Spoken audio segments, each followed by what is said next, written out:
Hello, everyone, and thank you so much for joining us for another edition of Reporter's Notebook. For those of you who've never watched Reporter's Notebook before, it's one of my favorite segments where we get a chance sort of at the end of our days to sit down with some of our reporters, some of the people that work here in the newsroom, and give you a behind-the-scenes look of what it's like to work here at WNCT and dive a little deeper into those stories that we cover for you guys each and every day. So today we are joined by Miss Madison Forsey.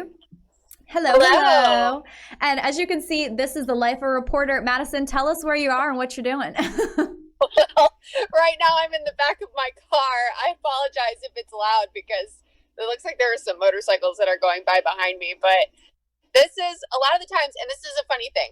A lot of people ask me whenever I go places for interviews, they're like, why do I always see reporters sitting in their cars? We're working. Mm-hmm. We're actually we are writing, we are cutting video, we're calling people, we're interviewing people. My car is my office, and I love my car. So I have been in the backseat. I'm currently in Kinston right now because normally we turn a couple of stories in a day. So this was one of my other stories that I had to turn today. So I am in Kinston, stationed near some Wi-Fi, and I am just cranking out some stuff for the 5 and 6 o'clock show. Woohoo, yep, that's just how it is. Sometimes the easiest way to do it is just you don't have enough time to get back to the station. You just got to sit in your car and crank it out, and that's just how it goes. Exactly. I actually don't mind it, though, because it makes me get my stuff done, faster. Yeah, so you got to focus. I'm I definitely had my fair share of being in, abandoned parking lots in the middle of nowhere, trying to edit and send my stuff into the show on time. So, yeah. So tell us what your story was today, because this is something that's super relevant and has been relevant for a while and is probably going to continue to be relevant. And this has to do with internet access and Wi-Fi access for students here in North Carolina. So talk to us a little bit about what's going on, what changes or what programs are being done to kind of combat this. Yeah, absolutely. So today I spent a majority of my day actually in Bethel, and I have some notes here that I'm going to pull up just in case. I don't want to forget anything important with this story. But so I spent my day in Bethel, and I was talking to the people at the Bethel Youth Activity Center. And this center just opened its doors in the end of September, early November is when they got this new building. It's an old ABC building in Bethel. It's connected to an old grocery store. The grocery store has been abandoned for a long time, and the ABC store finally, closed down. And this group of people was looking for a place that they could set up shop for an after-school program. And so they reached out to the Pitt County Commissioners, and they were able to secure this building. But I think, think about it. We had the election going on at the end of September, early November. Coronavirus is always a big topic. There has been a lot going on with rising case numbers and the vaccine coming out. So they opened this place in the middle to end of November during the middle of all of this and just kind of flew under the radar. And I saw something and I was like, wait a second, this is really cool. This center is just for kids. So kids can go there. If they want to go there all day, they want to go there after school, it doesn't matter. They just have to register and communicate with the people that are working at the Bethel Youth Activity Center. But what it really is a place for kids to go and use the internet. There are around 30 computers, I believe, that are in the main room at the activity center. And they got those computers through a grant with Suddenlink. So these kids, we all know how difficult remote learning is. It's been a big challenge for families. The entire pandemic, we've done a lot of different stories about it. And especially in a place like Eastern North Carolina, where they have a really difficult time getting access to high-speed, reliable internet. Right. So this kind of solves the problems for a lot of those kids. If the kids are on a virtual learning day, they can go to the activity center, sit down at the computers, and then not only do they have access to the internet, but they have a group of adults there that cares about them and that wants to make sure they're succeeding. So they're making those relationships and helping these kids out with their schoolwork. So it's really doing a lot more than just connecting them to the internet. It's kind of creating a community for these kids to make good choices and prioritize their education as well. That's awesome. So it sounds like a really beneficial, after school program, and people can benefit from it really throughout the day, which is awesome. And like you said, we've done so many stories not even just during this pandemic, but so many stories about, especially, you know, the rural parts of Eastern North Carolina that just don't have that internet access for remote learning. And it's been a huge problem and a huge concern for a lot of people in our area. So, you know, this is awesome. And I'm glad you were able to find this story, even though it kind of, you know, you said it was a little under the radar. Sometimes we have to kind of dig for those stories, but I'm glad you found that, because this is something that is going to greatly impact and make a difference in that community.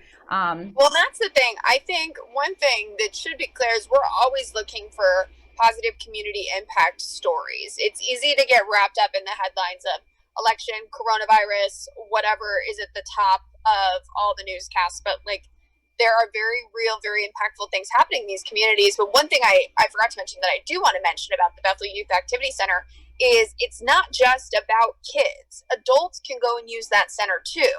And so the executive director is hoping that through adults utilizing this center and going in and maybe, you know, refreshing their skills when it comes to reading and math and learning a little bit more, taking some extra classes, that it might invite business and industry into Bethel and into that area of Pitt County, because you're going to have a section of adults that is educated and is more literate than they were before. So it's kind of has a lot of different benefits, you know, from kids ages 3rd grade to adults. Like, it's helping the entire community, which I think is something very special. Yeah, that's super awesome. And I know I was reading a little bit about the story when you pitched it this morning. So I know, you know, there's due to COVID-19, there's obviously, you know, going to be some regulations on, you know, the center and how many people can go. So what are those regulations looking like, you know, right now, if somebody wanted to utilize this center? So right now, unfortunately, it is closed because it is the holidays.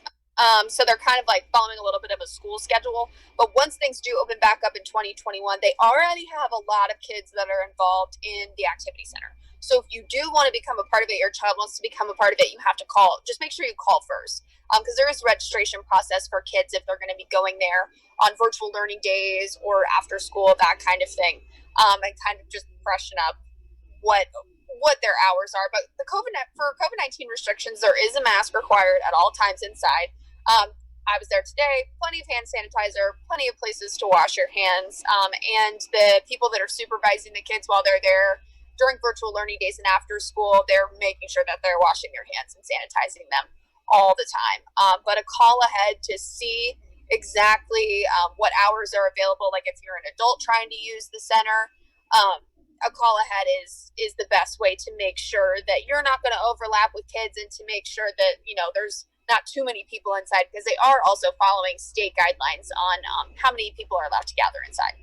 Definitely. Well, I'm super glad you got to cover this story today, and I'm sure, you know, that we're going to see the impacts of this program and this center, you know, in the months and the years to come, about, you know, how they're able to change lives and you know, in Bethel and in this area for these people. So super and they said awesome. that they've already gotten calls from, or the executive director has already gotten calls from Martin County and Edgecombe County, other counties that are wanting to create something like this in more rural parts of their county. So Bethel's already, you know, setting the bar high, and they already have plans to expand to try and keep up with the demand. So this is definitely not the last story you will hear, or the last story involving the Bethel Youth Activity Center. That's awesome. Because I was going to say, you know, I really hope that other counties, you know, who are struggling with this same issue really look at this and take it as an incentive and an idea. So that is so awesome to hear that Edgecombe and Martin are already kind of hopping on this train. So I really am excited to see what comes out of this. And thank you, Madison, for taking the time to talk with us about this story today. I know you've got to rush off and go do some live shots. So thank you so much for taking the time to chat with us. Enjoy, you know, stay bundled up warm in your car. I know it's getting cold out. So absolutely. Thank you, Emily. I appreciate it. Of course. Thanks, Madison. And thank you guys so much for watching this edition of Reporter's Notebook.